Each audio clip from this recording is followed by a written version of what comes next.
எங்க ஓட்டு எங்க உரிமை.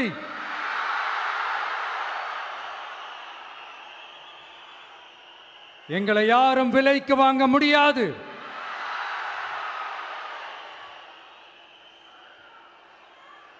எங்க ஓட்டு விசில் சின்னத்துக்கு தான்.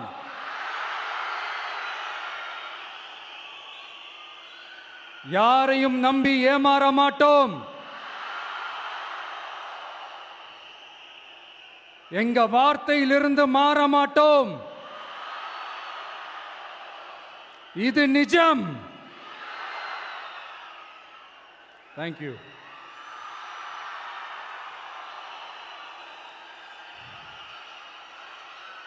ஒரு குட்டி கதையிலிருந்து ஆரம்பிப்போமா?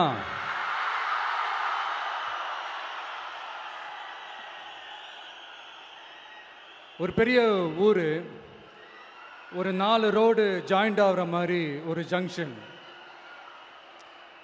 ஒரு பிஸியான ஏரியா, ஆள் நடமாட்டம் அதிகமாக இருக்கக்கூடிய ஒரு ஏரியா. அங்கே சென்டரில் ஒரு முரட்டு ஜல்லிக்கட்டு காலை ஒன்று நின்றுட்டு இருக்குது.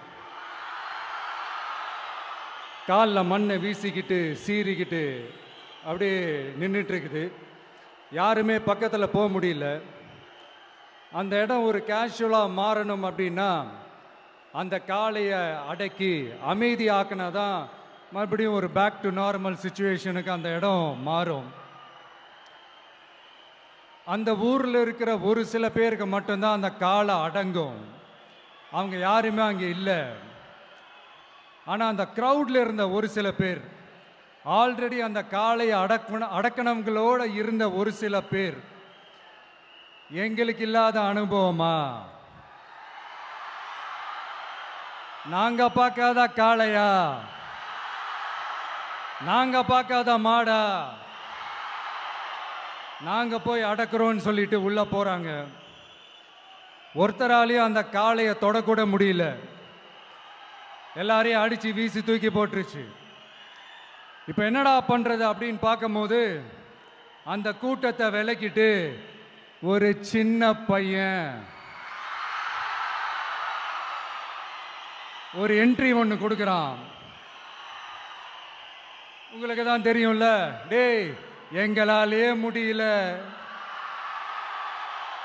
நீ எல்லாம் என்னத்தை போய் கிழிக்க போற? எங்களுக்கு அவ்வளோ அனுபவம் இருக்குது, நாங்களே அடிபட்டு ஓரமா படுத்து கிடக்கிறோம். இவன் விளையாட்டுத்தனமா ஏதோ பண்ணிட்டு கிடக்கிறான், பாவம் அந்த காளைகிட்ட போய் அடிபட்டு சாவ போறான். பச்சா பையன், அந்த பையன், இந்த பையன், அண்டர் எஸ்டிமேட் பண்றது, ஏளனமா பேசுறது, இப்படி ஒரு பக்கம். இன்னொரு பக்கம் பரிதாபப்பட்டு, ஐயோ பாவமே, இப்படி தனியா போய் மாட்டிக்கிட்டானே அந்த காளைகிட்ட, என்ன பண்ண போறானோ அப்படின்ட்டு ஒரு பக்கம் பரிதாபப்பட்டு பேசுறாங்க. அந்த சின்ன பையன் எதுவுமே காதலையே போட்டுக்காம 2 பாக்கெட்லையும் கையை விட்டுக்கிட்டு ஸ்டைலா கெத்தா தில்லா அப்படியே உள்ள போறான். ஒரு ஸ்டெப் எடுத்து வைக்கிறான், அந்த காலை அப்படியே சீறிக்கிட்டே நின்றுட்டு இருக்குது. இன்னொரு ஸ்டெப் எடுத்து வைக்கிறான், காலை அப்படியே சீறிக்கிட்டே முன்னாடி வருது. மக்கள் எல்லாரும் பதட்டத்தோடு அப்படியே பார்த்துட்டு இருக்கிறாங்க. இன்னொரு ஸ்டெப் எடுத்து வைக்கிறான், காலை அப்படியே முட்டை வரும்போது பாக்கெட்டுக்குள்ள மறைச்சி வச்சிருந்த 2 புல்லுக்கட்டு அதை அந்த காலை கிட்ட காட்டுறான். காலை அப்படியே சடனா வந்து நின்று அது மூடெல்லாம் மாறி அந்த புல்லுக்கட்டை சாப்பிட ஆரம்பிச்சிருச்சு. அந்த சின்ன பையனும் அந்த காளையை அப்படியே தடவிக்கிட்டே வரான். காளையும் பக்கத்தில் ஒரு குழந்தை மாதிரி நடந்து வந்துக்கிட்டு வருது. பக்கத்தில் இருந்த ஒரு வயல்வெளியில் அந்த காளையை மேய விட்டுட்டு வரான். மக்கள் எல்லாரும் அந்த பையனை ஆச்சரியமாக பார்க்குறாங்க. அந்த அடிபட்டு கிடந்த அந்த அனுபவசாலிங்க தலையை தொங்க போட்டு நின்றுட்டு இருக்கிறாங்க. ஏன்னா பேசின பேச்சு அப்படி.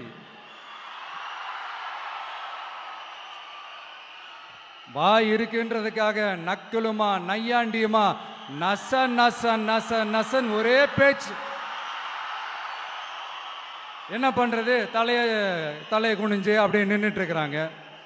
அங்க ஒரு பெரியவர் வர்றார். வந்து அந்த பையன்கிட்ட கேட்கிறாரு, எப்படிப்பா இப்படி ஒரு முரட்டு காலை சீறிட்டு நின்றுட்டு இருந்தது, எப்படி அந்த காளையை அடக்கின அப்படின்னு கேட்டதுக்கு அந்த பையன் சொல்றான், ஐயா எனக்கு அந்த காளையை பார்த்தா கோபமா இருந்த மாதிரிலாம் எனக்கு தெரியல, அந்த காலை பசியோடு இருந்த மாதிரி இருந்தது.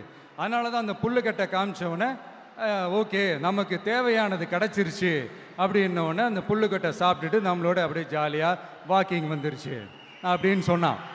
இதை கேட்ட அந்த பெரியவர் சொன்னாராம்,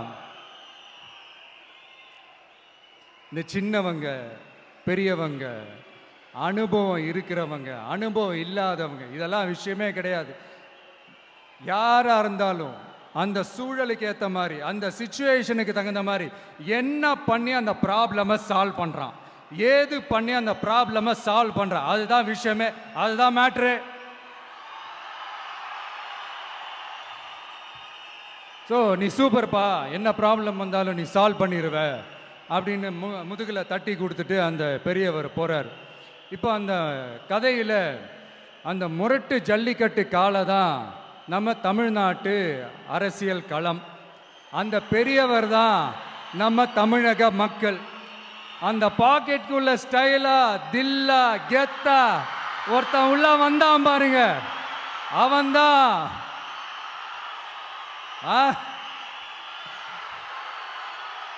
நான் இல்லைங்க, நான் இல்லை, நானு நீங்க நாம எல்லாருமா சேர்ந்து மாபெரும் மக்கள் சக்தியா இருக்கக்கூடிய நம்ம டிவிகே, அதுதான் அந்த சின்ன பையன்.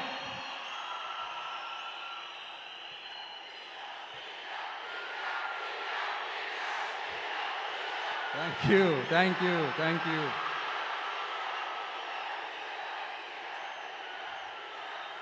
மக்களை நேசிக்கிற ஒரு நல்ல தலைமை இல்லாததுனால இத்தனை வருஷமா வேற வழி இல்லாம ஸ்டாலின் சார் கொடுத்த அந்த பொய்யான வாக்குறுதிகள் எல்லாத்தையும் நம்பி ஏமாந்த நம்ம மக்களுக்கு சரியான நேரத்தில் ஒரு வெகுஜன மக்கள் இயக்கமா வந்தது தான் நம்ம டிவிக்கு.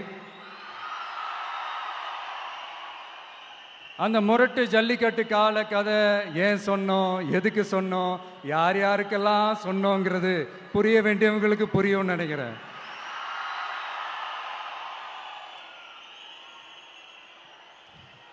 இப்போ நாம ஒவ்வொரு வீட்டில் உயிரா உணர்வா இருக்கிறோம்.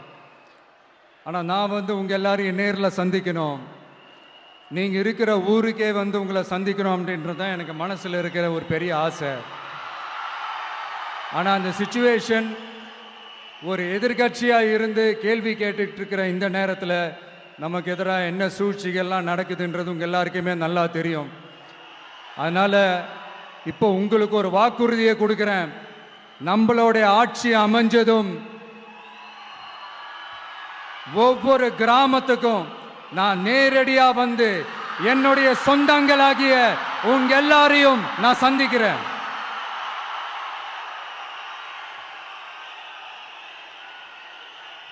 கொஞ்ச நாளைக்கு முன்னாடி நம்ம ஸ்டாலின் சார் ஒரு உருட்டு ஒன்று உருட்டினாரு, நீங்க கேள்விப்பட்டிருப்பீங்க.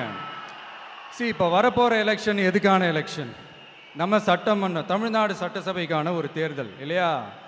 இதே தமிழ்நாட்டுக்கும் டெல்லிக்குமான ஒரு எலெக்ஷன் அப்படின்னு சொல்றாங்க. இன்னும் கொஞ்சம் மேலே போய் தமிழ்நாட்டுக்கும் என்டிஏவுக்குமான ஒரு எலெக்ஷன் அப்படின்னு சொல்றாங்க. என்ன சார், டெல்லியில் ஏதாவது நிற்க போறீங்களா?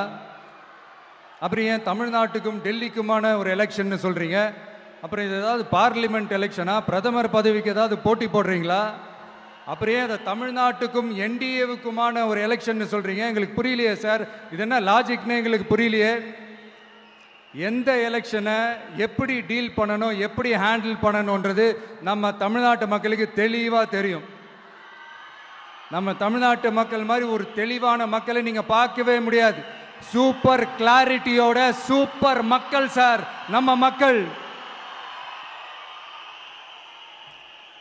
இந்த போருக்கு போறதுக்கு முன்னாடி தான் இந்த படை பரிவாரங்களோட போவாங்கன்னு கேள்விப்பட்டிருக்கிறேன்.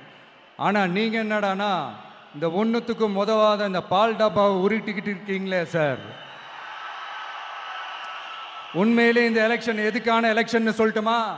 தமிழ்நாட்டு மக்களுக்கும் ஊழலுக்கும் நடக்கிற போர், தமிழ்நாட்டு மக்களுக்கும் லஞ்சத்துக்கும் நடக்கிற போர், தமிழ்நாட்டு மக்களுக்கும் இந்த நிர்வாகத்தை சரியா செய்யாத இந்த திமுக அரசுக்கும் நடக்கிற போர், அதாவது தமிழ்நாட்டு மக்களுக்கும் உங்க ஆட்சிக்கும் நடக்கிற போர், தமிழ்நாட்டு மக்களுக்கும் ஸ்டாலின் சாருக்கும் நடக்கிற போர். இன்னும் சுருக்கமா சொல்லணும்னா விஜய்க்கும் ஸ்டாலின் சாருக்கும் நடக்கிற போர்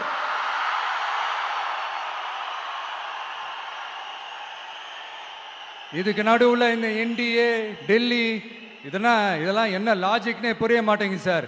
தமிழ்நாடு தான் விஜய், இந்த விஜய் தான் தமிழ்நாடு. தூய சக்தி டிவிகேவுக்கும் தீய சக்தி டிஎம்கேவுக்கும் தான் இந்த போர். இப்படி உக்கிரமா இருக்கிற இந்த போர்ல மறுபடியும் ஒன்னுத்துக்கும் உதவாத இந்த பால் டப்பாவை உருட்டிக்கிட்டு இன்னொரு காமெடி வேற. அது என்னடான்னா, அவரோட ஆட்சியில தான் தமிழ்நாடு சூப்பர் ஸ்டார் மாநிலமா இருக்குதான். கரெக்ட், தமிழ்நாடு சூப்பர் ஸ்டார் மாநிலம் தான். காமராஜர் அவர்கள் டைம்ல, அண்ணா அவர்கள் டைம்ல, எம்ஜிஆர் அவர்களோட ஆட்சியில. இன்னைக்கு ஒன்னுத்துக்கும் உதவாத இந்த உல்டா மாடல் ஆட்சியில தமிழ்நாடு சூப்பர் ஸ்டார் மாநிலமாலாம் ஒண்ணு இல்ல, சூப்பர் ஸ்டாண்ட் அப் காமெடிக்காரர் நடத்துற மாநிலமா மாறிடுச்சு. மக்களே, உங்களுக்காக மட்டுமே தான் வர தடைகள், சதிகள், சூழ்ச்சிகள் எல்லாத்தையும் தாண்டி இந்த 2026 இந்த தேர்தலில் டிவிக்கு தில்லா நிற்கும்.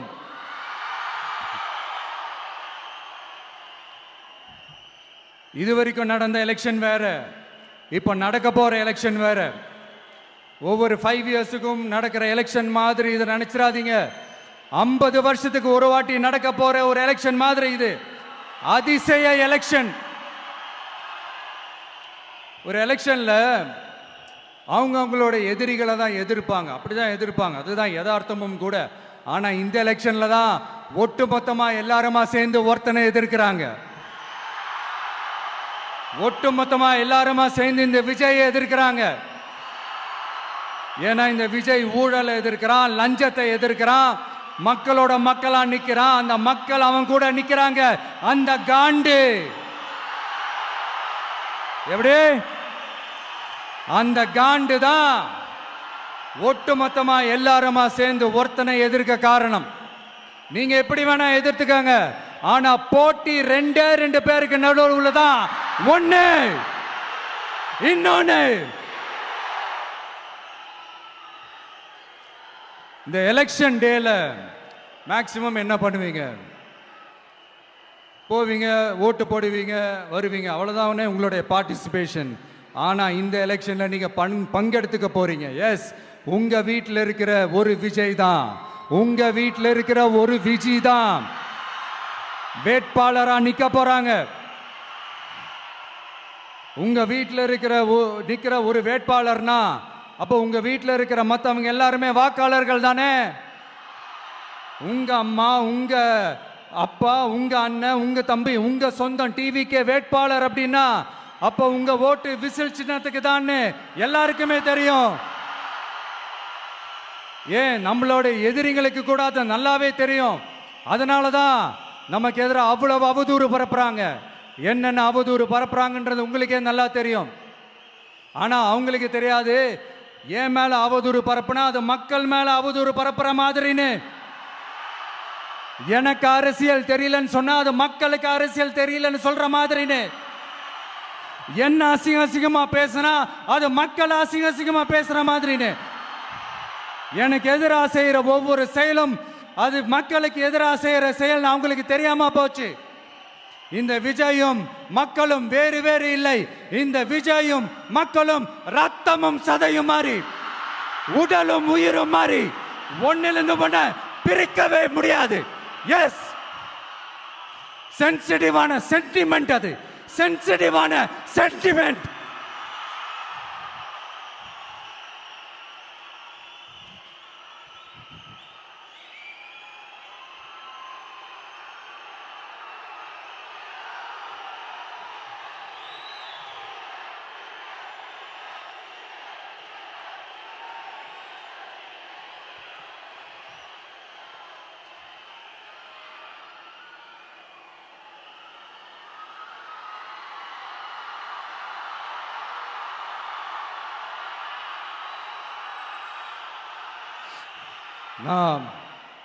சாரி, இதை யாரும் அசைக்க முடியாது. மக்களை நேசிக்கிற விஜய் வேணுமா, மக்கள் விரோத ஆட்சி நடத்துற ஸ்டாலின் சார் வேணுமா? இந்த விஜய் நம்புறீங்களா, ஸ்டாலின் சார் நம்புறீங்களா? proof, this is the proof.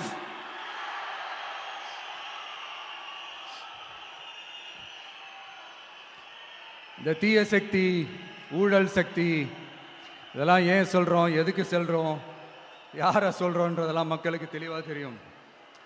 அதே மாதிரி டிவிகேவுக்கு போட்டி டிஎம்கே தான்றதும் மக்களுக்கு தெளிவாக தெரியும். அப்படி இருக்கும்போது நாம் ஏதாவது பேசினா வாண்டடா சில பேர் வந்து வண்டியில் ஏறி உட்காந்துக்கிறாங்க. ஆமாம், வாண்டடா சில பேர் வண்டியில் ஏறி உட்காந்துக்கிட்டு குரல் கொடுக்குறாங்க. சீரியஸாக ஒரு போட்டி நடந்துக்கிட்டு இருக்கும் போது இங்கே காமெடிக்கெல்லாம் இடம் இல்லை பாஸ். இதெல்லாம் மக்களுக்கு தெளிவாக தெரியும். இந்த நேரத்தில் ஒரு சீரியஸ் கேள்வியை இன்னைக்கு இருக்கிற மிகப்பெரிய அரசியல்வாதிங்க கிட்ட கேட்கணும்னு நான் நினைக்கிறேன். நீங்க அரசியலுக்கு வர்றதுக்கு முன்னாடி உங்ககிட்ட இருந்த சொத்து எவ்வளோ? அரசியலுக்கு வந்ததுக்கு அப்புறம் இன்னைக்கு உங்ககிட்ட இருக்கிற சொத்து எவ்வளோ? அதை ஓப்பனா டிக்ளேர் பண்ண முடியுமா?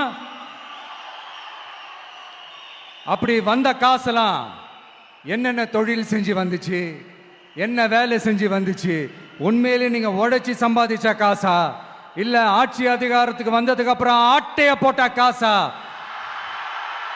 இதெல்லாம் ஓப்பனா டிக்ளேர் பண்ண முடியுமா? இதெல்லாம் நம்ம கேட்டா எல்லா ஊழல்வாதிகளும் ஒன்னா சேர்ந்து நம்ம மேல சேத்தவாரி வீசுவாங்க. அதை பத்திலாம் நமக்கு கவலை இல்லை. ஏன்னா நாம யாருன்னு மக்களுக்கு நல்லாவே தெரியும். எனக்கு ஒரு புது ஃப்ரெண்ட், புது நண்பர் ஒருத்தர் கிடைச்சிருக்கார். யார் தெரியுமா? தெரியாதா? முதல்வர் அவர்கள் தான்.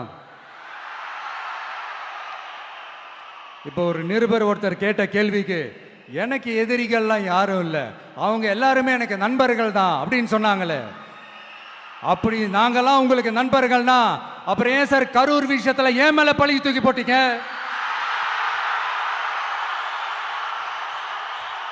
உங்களுக்கு மனசாட்சின்னு ஒண்ணு இருந்தா அப்படி பேசிருப்பீங்களா?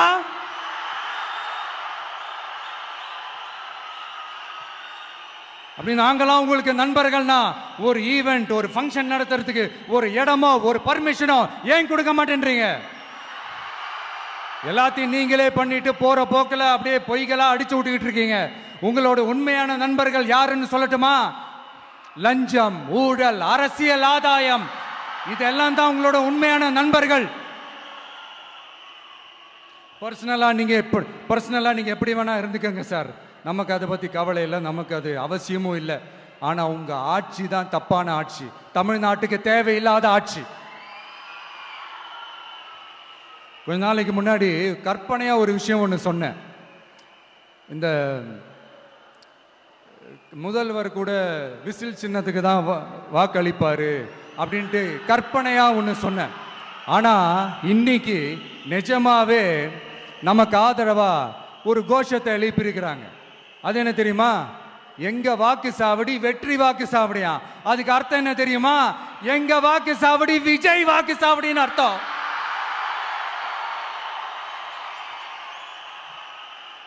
அது சரி, மக்களோட இந்த ஆதரவை பார்த்துட்டு அவர் அறியாமலே எப்படி பேசிட்டாரு என்னமோ தெரியல. 50 வருஷம் எக்ஸ்பீரியன்ஸ் அரசியல்ல, உண்மை என்னன்னு ஒத்துக்கிட்டு தானே ஆகணும்.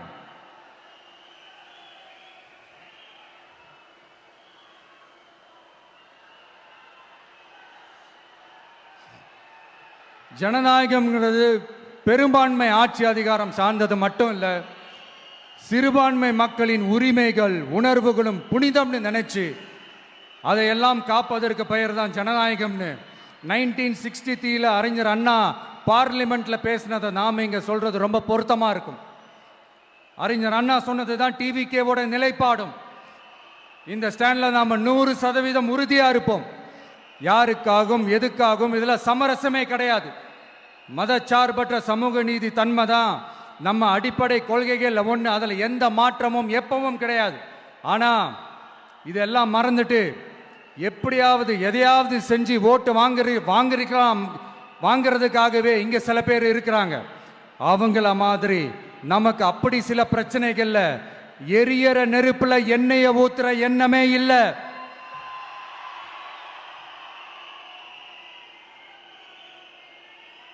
இங்க சில அரசியல் கட்சிகளும் சில அரசியல் தலைவர்களும் ஒரு சில நேரங்களில் அமைதியா இருந்தாலே போதும், ஒரு பிரச்சனையும் வராது.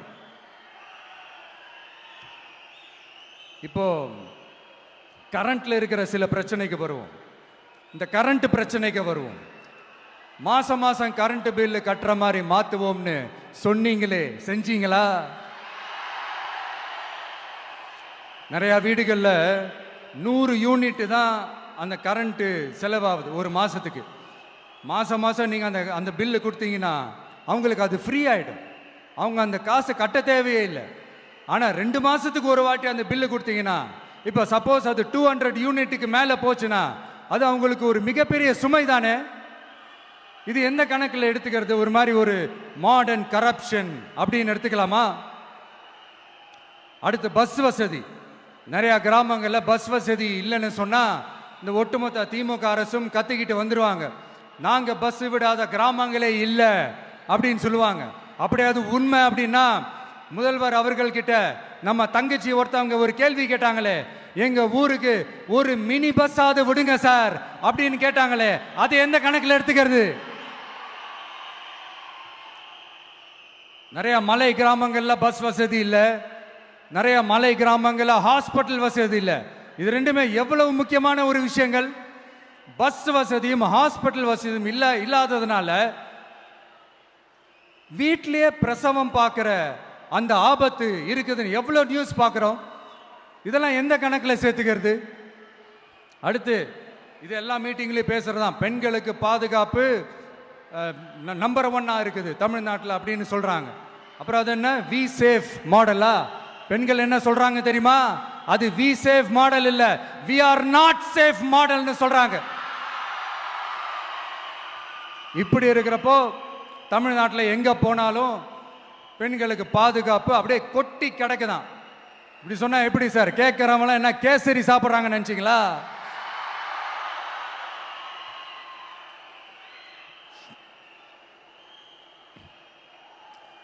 அடுத்து இந்த சட்டம் ஒழுங்கு, அது காணாம போய் ரொம்ப நாள் ஆச்சு. இவன் வேற, இந்த விஜய் வேற, எங்க போனாலும் இந்த மக்கள் கிட்ட இந்த சட்டம் ஒழுங்கை பத்தி பேசி ஞாபகப்படுத்திக்கிட்டே இருக்கான்னு முதல்வர் அவர்கள் அவங்க கூட இருக்கிறவங்க கிட்ட எல்லாம் சங்கடப்பட்டாராம். நாம் என்ன பண்றது? நாம தான் தமிழ்நாட்டோட விசில் ப்ளோயர் ஆச்சே. நாம் எப்படி சைலண்டா இருக்க முடியும்? நாமளும் கேள்வியா கேட்கிறோம், ஆனா பதிலெல்லாம் வந்த மாதிரியே தெரியல. இருந்தா தானே வர்றதுக்கு, வச்சுக்கிட்டா வஞ்சனை பண்றாரு. 5 வருஷமா பதிலே சொல்லாம அப்படியே கடந்து வந்துட்டாரு. ஆனா இனிமே அப்பெல்லாம் இருக்க முடியாது, பதில் சொல்லி ஆகணும். மக்களே, இந்த தீய சக்தி, இந்த அட்ராசிட்டிய ஒரு எண்டு கார்டு போடணும் அப்படின்னா அவங்கள சுவிட்ச் ஆஃப் பண்றது தான் ஒரே சொல்யூஷன். அதுக்கான ரிமோட் தான் வரப்போற எலெக்ஷன். அந்த ரிமோட்ல நீங்க அழுத்த வேண்டியது ஒரே ஒரு ஆப்ஷன், அதுதான் நம்ம விசில் சின்னத்தோட பட்டன். இத 4 விஷயத்தை நீங்க செஞ்சாலே போதும். ஒவ்வொரு இவிஎம் மெஷின்லயும் விசில் சின்னத்துக்கு நேரா இருக்கிற அந்த பட்டனை பச்சக்கு பச்சக்கு பச்சக்குன்னு ஒரு அழுத்துங்க. எப்படி? அவ்வளவுதான். நாம காஞ்சிபுரத்தில் பேசும்போது நம்மளுடைய விஷன் என்னன்னு சொன்னோம். இப்போ அதனுடைய கண்டினியூஷனா சில விஷயங்கள் இங்க நான் சொல்லணும்னு ஆசைப்படுறேன். இப்பவும் சொல்றேன், உறுதியா சொல்றேன், சத்தியமா சொல்றேன். பெண்கள், பெண் குழந்தைகள், ஆண் குழந்தைகள் பாதுகாப்பு நம்ம ஆட்சியில் நம்பர் 1 இருக்கும். சட்டம் ஒழுங்கு ரொம்ப ரொம்ப ஸ்ட்ரிக்டா இருக்கும். அரசு பள்ளிக்கூடங்களும் கல்லூரிகளும் முதல் தரமா இருக்கும். போட்டி தேர்வுகளுக்குன்னு லட்சங்களை கொட்டி தனி கோச்சிங் சென்டர் போய் படிக்க அவசியமே இருக்காது. ஏன்னா கவர்மெண்ட் ஸ்கூல், காலேஜ் சிலபஸே போட்டி தேர்வுகளை ஈஸியா சந்திக்கிற வகையில் அந்த ஸ்டாண்டர்டுக்கு ஏத்த மாதிரி அமைக்கப்படும். உயர்நிலை பள்ளி பாடத்திட்டங்களிலேயே அடிப்படை அரசியல் சாசன சட்டம் சேர்க்கப்படும். மாநில மற்றும் ஒன்றிய அரசு அலுவலகங்கள், வங்கிகளின் செயல்பாடுகள் மற்றும் அவற்றை அணுகும் முறை குறித்து மாணவர்களுக்கு தெளிவான புரிதலை ஏற்படுத்தும் வகையில் தேர்வுகள் அற்ற செயல்முறை பாடமாக கற்பிக்கப்படும். இந்தியா முழுக்க உள்ள ஒன்றிய அரசு சார்ந்த கல்வி நிலையங்கள் மற்றும் அதன் சேர்க்கை அட்மிஷன் குறித்து புரிதலும் தெளிவும் மாணவர்களுக்கு உருவாக்கப்படும்.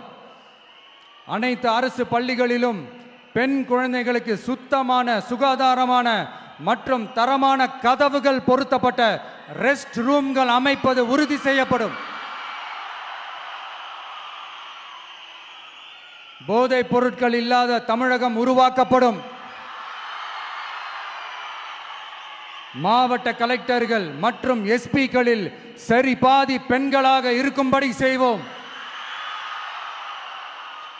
மலை கிராமங்களில் அரசு ஆரம்ப சுகாதார நிலையங்கள் பிரசவம் பார்க்கும் வசதியுடன் அமைக்கப்படும். பஸ் போக்குவரத்து இல்லாத கிராமங்கள் மற்றும் மலை கிராமங்களே இல்லை என்ற நிலை உருவாக்கப்படும். ஏற்கனவே அமைப்பு சாரா தொழிலாளர்கள் அமைப்பு இருந்தாலும் ஆட்டோ, டாக்ஸி மற்றும் லாரி டிரைவர்களுக்கென அவர்களின் நலன்களுக்காகவும் குடும்ப நலன்களுக்காகவும் தனியாக நல வாரியம் அமைக்கப்படும்.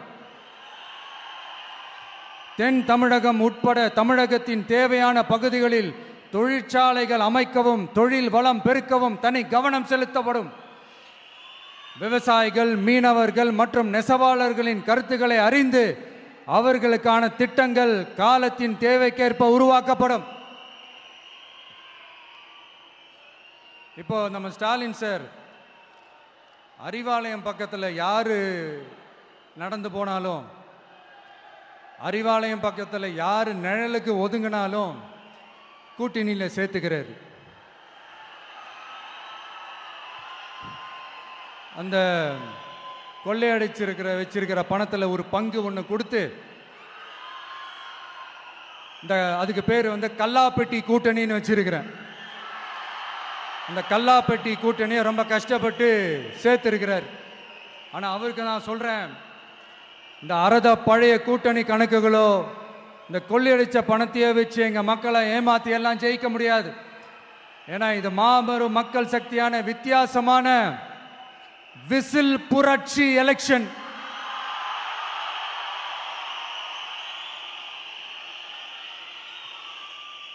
உங்களோட நான் இருக்கேன், நம்மளோட நம்ம மக்கள் இருக்கிறாங்க. இதுக்கு மேல என்ன வேணும்?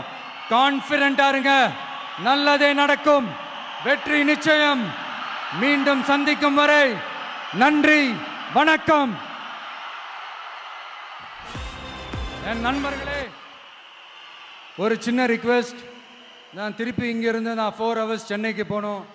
தயவு செஞ்சு யாரும் என் வண்டிக்கு பின்னாடியோ என் வண்டி சைட்லேயோ பைக்கில் வராதிங்க. உங்களை நான் கெஞ்சி கேட்டுக்கிறேன். தேங்க்யூ.